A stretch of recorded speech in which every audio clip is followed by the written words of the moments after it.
Hi, welcome to our channel పుదీనా మర్దన్ blogs. ఈజీగా టేస్టీగా శామగడ్డ ఫ్రై ఎలా చేసుకోవాలో మనం చూసేద్దాం. రెగ్యులర్ గా మనం శామగడ్డ పులుసు చేసుకుంటూ ఉంటాం కదా, ఇలా కొత్తగా శామగడ్డ ఫ్రై చేసుకోండి, చాలా బాగుంటుంది. పిల్లలు కూడా ఇష్టంగా తింటారు. అది ఎలానో చూసేద్దాం పదండి. శామగడ్డలు, ఆనియన్స్, గ్రీన్ చిల్లీ, అల్లం పేస్ట్, సాల్ట్, కరివేపాకు, పసుపు, కారం, ధనియాల పొడి.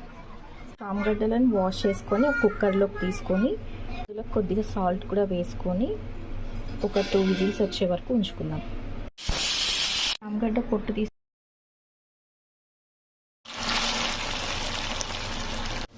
ఇవి రోస్ట్ అయిపోయాయి. ఇలా ఇప్పుడు ఇదే ప్యాన్లో కొద్దిగా తాలింపు గింజలు. ఈ వీడియో మీకు నచ్చినట్టయితే please do like, share, subscribe our channel పుదీనా మర్దన్ బ్లాగ్స్.